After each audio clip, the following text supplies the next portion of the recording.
Sveiki, su jumis vėl sveikinasi Gediminas. Šį kartą mano rankose klasikinis Orient Star laikrodis automatiniu mechanizmu. Orient Star tai prabangesnė, gerai žinomo japonų gamintojo Orient linija. Jei paprasti Orient laikrodžiai siūlo puikų kainos ir kokybės santykį, tai Star linija prideda papildomo rafinuotumo, aukštesnės apdailos ir išskirtinių detalių.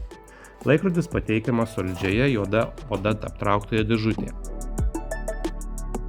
Pridedama instrukcijų knygelė, o pats laikrodis ant minkštos pagalvėlės.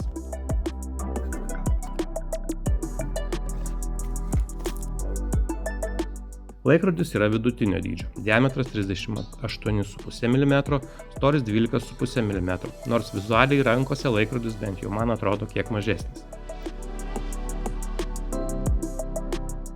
Vos paėmus laikrodį į rankas, į akis krinta sodrus mėlynas ciferblatas su subtiliu sunburst efektu.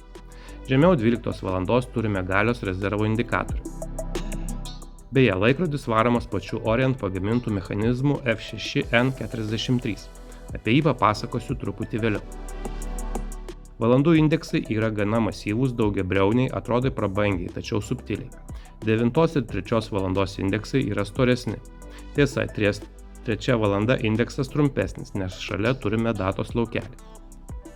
Mane kažkiek nustebino dizaino sprendimas ties 12 ir 6 valandas naudoti romėniškus skaičius, o labiausiai sprendimas 12 valandos žymę padaryti rausvo aukso atspalviu, kai beje ir sekundinė rodikliai bei Orient Star logotipą, nors 6 valandos žymė išlieka sidabrinė kaip ir kitų laiko indeksų. Ką jūs manote apie šį dizainą niuansą, pasidalinkite komentaruose.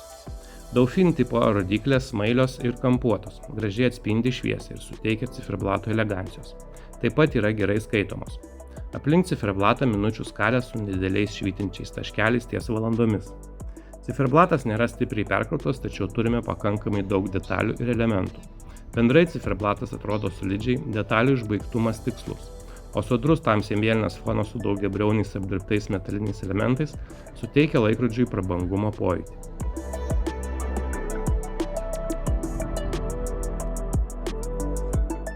Jei ciferblatas yra labiau klasikinio stiliaus, tai korpuso forma išsiskiria kiek agresyvesnėmis linijomis, kurios suteikia sportiškumo. Nerūdėjančio plieno korpusas su kintamu paviršiaus apdirbimu, šonai švelniai šlifuoti, briaunos poliruotos. Stikliukas safyrinis su antirefleksinė danga. Korpusas atrodo tvirtas, tiksliai apdirbtas. Tiesa, galinis dangtelis gana įprastas, su stiklu, pro kurį matomas mechanizmas.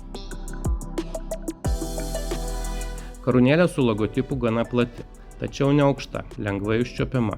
Ji nėra srieginė, tačiau gamintojas nurodo vandens atsparumą iki 100 metrų. Tai daugiau nei pakankamai kasdieniam nešiojimui. Sportiškesnis korpusas gerai dera su ciferblatu ir suteikia laikrodžiui daugiau dinamiškumo. Laikrodis puikiai dera prie oficialios aprangos, tačiau gerai žiūrisi ir su laisvalaikio drabužiais. Ant mano riešo laikrodis neatrodo didelis, tačiau galėtų būti kiek plonesnis. Beje, mano riešo apimtis apie 17–17,5 cm. Švytėjimo efektas nėra stiprioji šio laikrodžio pusė. Tamsoje matomos rodiklės ir smulkus valandų taškiukai, tačiau pats efektas nėra stiprus ir greitai išblėsta.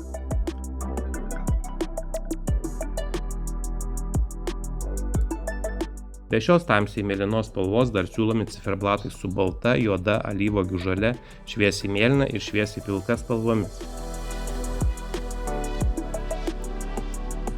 Laikrodis naudoja pačių Orient pagamintą taip vadinamą in-house mechanizmą, referencinis numeris F6N43. Tai automatinis 21 akmenuko mechanizmas, turintis 50 valandų galios rezervą su indikatoriumi, taip pat datos funkcija. Pagal atsiliepimus tai patikimas ir gana tikslus mechanizmas, dažnai telpantis į +10–15 sekundžių per parą. Konkrečiai šio laikrodžio tikslumas telpa į 3 sekundės per dieną.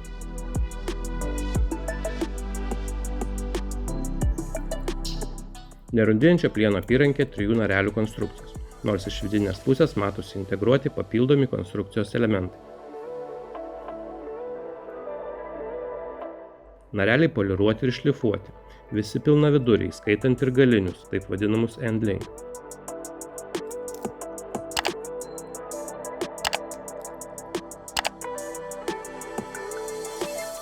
Tiesa, galiniai nareliai ne visai idealiai sutampa su korpuso auselių išlinkumu. Matomi nedideli nesutapimai.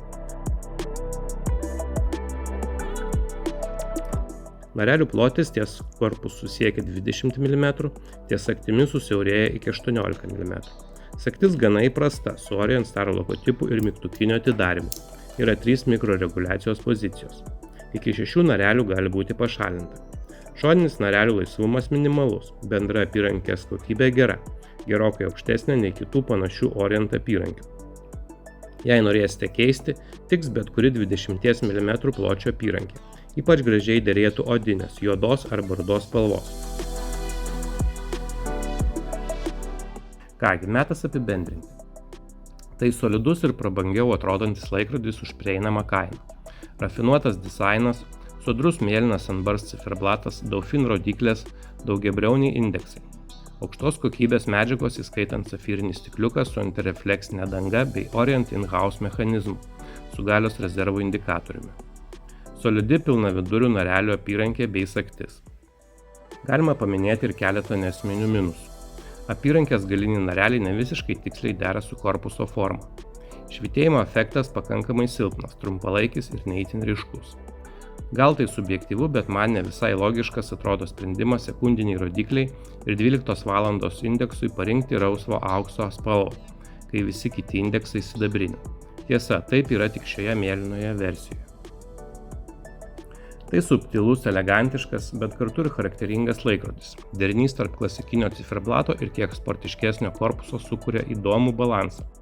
Orient Star serija dažnai lieka šešėlyje už Seiko, bet šis modelis drąsiai gali varžyti su Seiko Spirit Sarb 033 modeliu, ar ir kai kuriais net ir kiek brangesniais šveicariškais modeliais. Šį Orient Star modelį bei daugybę kitų gamintojų laikrodžių rasti elektroninėje laikrodžiai LT parduotuvėje, o su kodu GEDMIS gausite 20% nuolaidą nuo pradinės kainos.